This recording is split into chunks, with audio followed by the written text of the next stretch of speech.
Hello everyone, আমি কনশিকা দে আর তোমরা দেখছো কনশিকাস লাইফস্টাইল। আর আমার আরও একটি গল্প কথায় তোমাদেরকে অনেক অনেক স্বাগতম। আর আজকের গল্পটা এখন থেকেই শুরু করছি। এখন ঘড়ির কাঁটায় বেজে গেছে ওই 8:30 মতো। আর আজকের গল্পটা একটু তাড়াতাড়ি শুরু করেছি। আর তার সাথে জানাই গুরুজনদের প্রণাম এবং ছোটদেরকে অনেক অনেক ভালোবাসা। তোমরা সবাই কেমন আছো? আশা করছি সকলেই ভালো আছো। আর তোমাদের ভালোবাসায় এবং আশীর্বাদে আমি আর আমার এই ছোট্ট পরিবার খুব ভালো আছি। আর আজকের সকালটা শুরু করছি আমার ওপরে ঠাকুরকে দিয়ে।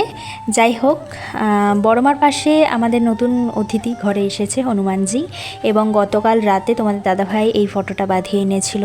যেহেতু উপরে ঠাকুর ঘরে হনুমানজির ছবি আছে কিন্তু সাইজে অনেকটাই ছোট, তাই তোমাদের দাদাভাই একটু বড়সড় করে ছবিটা বাঁধালো। অনেক কথা আছে কিন্তু একটু দাঁড়াও, তার আগে বলে দিই আজকে কি কি রান্না করেছি আমি। আজকে ডিমের অমলেটের ঝোল করেছি, এদিকে পটল চিংড়ি করেছিলাম, আর এইদিকে একটু ডাল করেছিলাম। যেহেতু মা বাড়িতে নেই সেই কারণে সবটাই নিজের হাতে করতে হচ্ছে দায়িত্ব সহকারে। মা গেছে বড় মাসি শাশুড়ি বাড়ি কাঁচরাপাড়া। নিচের কাজ মোটামুটি কমপ্লিট হয়ে গেছে, গ্যাস ওভেনগুলো মুছে টুছে পরিষ্কার করে নিয়েছে। এখন শুধু নিচের ঘর দুটো মুছবো, তাহলেই হয়ে যাবে। আর এই ডিনার সেটগুলো একটু গুছিয়ে রাখছি, তার কারণ হাট থেকে যদি একবার ফসকে পড়ে যায় না তাহলে আর দেখতে হবে না, পুরো নষ্টই হয়ে যাবে জিনিসটা। এই ডিনার সেটগুলো না আমার বিয়েতে পাওয়া, জানো তো। আর এইদিকে দেখো নিজের কাছে এত খারাপ লাগছে আমার নাইটিটার কি অবস্থা। প্রথম হচ্ছে ঘামে ভেজে, আর সেকেন্ড হচ্ছে আমাদের মেয়েদের একটাই অভ্যাস, তোমরা কম বেশি সবাই করে থাকো এই জিনিসটা, রান্না করার পর হাত ধোয়া, আর হাত ধোয়ার পর হাতটা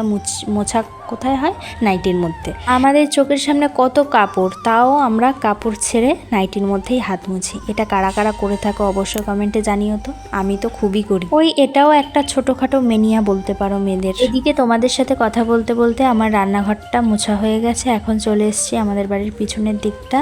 এখন কিছু ন্যাকড়া ধুচ্ছি, কারণ এগুলো সার্ফ দিয়ে না ধুলে না ন্যাকড়াগুলো গন্ধ হয়ে যায়। ধোয়াগুলো আরো ভালো হতো জানো তো, যদি ওই উষ্ণ গরম জল করে ধুতাম তাহলে হচ্ছে কি তেল কাস্টিগুলো উঠে যেত, কিন্তু ওই যে হাতে সময় নেই, টাইম খুবই কম। আর আজকের ওয়েদারটা না কেমন যেন, মানে খুব রোদ না, আবার কেমন যেন আকাশটা মেঘলা করে আছে, মানে এরকম একটা ব্যাপার। রোদটা গায়েও লাগছে না অতটা। যাই হোক, এখন বাইরের ঘরটা মুছে নিচ্ছি। আর ওদিকে বাবা গেল, বাবা যেহেতু ডিউটি বেরোবে, খাবার টাবার সব রেডি করে দিয়েছি বাবাকে। আর বাবার একটা রুটিন হচ্ছে অফিস যাওয়ার আগে প্রত্যেকটা ঠাকুরকে প্রণাম করে তারপরে অফিসে বেরোয়। আর এদিকে আমি ফ্যান চালিয়ে দিয়ে ঘর মুছছি, নয়তো কি বলতো শুকাতে যায় না হুট করে। আর এই যে বাবা কিন্তু কাঁধে ব্যাগ নিয়ে অফিসের জন্য রওনা দিয়েছে। চলো আমিও ওপরে যাব। আগের দিন রাতে সিয়াচিনটা ভিজিয়ে রেখে দিয়েছিলাম, আর এখন খালি পেটে এটাই খাবো। তোমাদের মধ্যে কি কেউ ডায়েট মেনটেন করছো বা ভুঁড়ির সমস্যায়, পেটের চর্বির সমস্যায় ভুগছো? তাহলে এই সিয়াচিনটা প্রত্যেক দিন খালি পেটে 1 গ্লাস করে খাও, অবশ্যই রেজাল্ট পাবে। আমি নিজেও খাই। যাই হোক, সিয়াচিনটা খাওয়ার পর ব্রেকফাস্ট এখানে নিয়ে নিয়েছি একটা ডিম সিদ্ধ, তার উপরে একটু গোলমরিচ ছড়িয়ে দিয়েছি,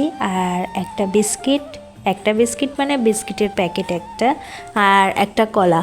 এটাই ব্রেকফাস্টে আমি এখন খাচ্ছি ব্যালকনিতে বসে বসে। চলো তোমাদেরকে আরও একটা জিনিস দেখাই। এই দেখো, এই গাছটা তোমাদের দাদাভাই কালকে রাতে গিয়ে নিয়ে এসছে। বলো তো এটা কি গাছ? বলো বলো বলো, কমেন্টে জানাও এটা কি গাছ, তারপরে আমি বলবো। তো এই গাছটা নিয়ে এসছে, এখনও লাগানো হয়নি, টপ এনে তারপরে লাগাবো। আর এইদিকে তোমাদের দাদাভাই দেখো সুন্দর করে তুলসী মঞ্চে জল দিয়ে স্নান করার পর, ও প্রত্যেক দিন না স্নান করে তুলসী মঞ্চে জল দিয়ে তারপরে অফিসে বেরোয়। এটা কিন্তু করা খুবই ভালো। যাই হোক, ওই গাছটা ছিল নোর গাছ, ভীষণ সুন্দর খেতে হয় জানো তো, টক ফল। তোমরা কারা কারা দেখেছো বা কারা কারা খেয়েছো অবশ্যই কমেন্টে জানিও। আর আগের দিন রাতে গিয়ে তোমাদের দাদাভাই দেখো কত বিস্কুটের প্যাকেট নিয়ে এসছে, তাই এগুলো এখন কৌটো ভরছে। চলো কৌটে বিস্কুটটা ভরতে ভরতে আগের ভিডিওতে আমার মিষ্টি দিদিভাই খুব সুন্দর একটা কমেন্ট করেছে, সেটা তোমাদেরকে পড়ে শোনাই।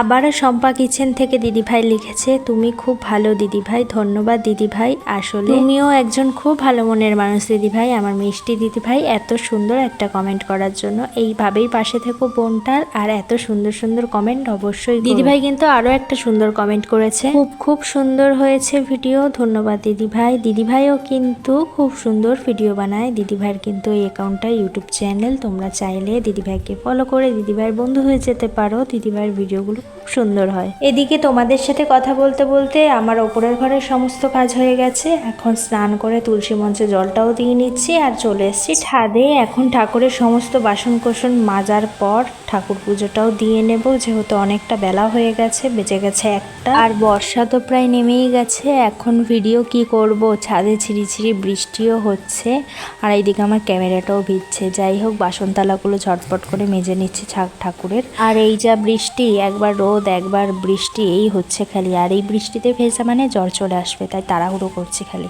আর আজকের ওয়েদারটা এত সুন্দর লাগছে, আর গাছেও না অনেক ফুল ফুটেছে। এই দেখো, এটা অবশ্য আমাদের গাছে না, এটা আমাদের পাশের বাড়ির আমাদের জমির গাছের ফুল। আর ঠাকুর পুজো তো হয়ে গেছে, খুব সুন্দরভাবে আজকে ঠাকুরকে সাজিয়েছি, যেহেতু আজকে প্রচুর ফুল ফুটেছে। আর ফুল দিয়ে সাজালে দেখতেও কত ভালো লাগে। ঘরের সমস্ত কাজ কমপ্লিট, বেজে গেছে এখন 2টো, আর খেতে বসে পড়েছি। আর খাবারে নিয়ে নিয়েছি পটল চিংড়ির ডাল, আর এইদিকে ডিমের অমলেটের ঝোল, আর নিয়ে নিয়েছি একটু পেঁয়াজ কুচিয়ে। তো চলো আমি এখন খেয়ে নিই, আর খাওয়া দাওয়ার পরে হচ্ছে কি একটু শোবো, রেস্ট করবো। আবার তোমাদের সাথে হচ্ছে বিকালে কথা হবে। অন্যদিন আমি ভাতের সাথে একটু স্যালাডও নিই, কিন্তু আজকে যেহেতু স্যালাড মানে শসা স্যালাড করার মতো কিছু ছিল না, তাই সেই কারণে আজকে শুধু পেঁয়াজি কুচি করে কেটে নিয়েছি। যাই হোক, চলো ভাতটা খেয়ে নিই, আবারও দেখা হবে পরে।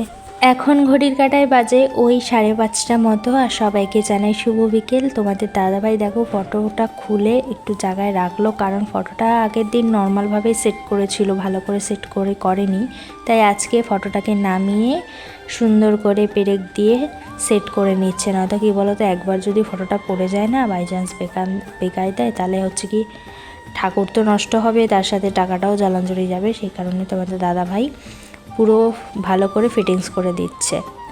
যাই হোক, আজকে রাতে রান্না করেছি ছাট, মুরগির ছাট। তোমরা কারা কারা পছন্দ করে জানিও। আর এদিকে পরোটা হবে। চলো, টাটা।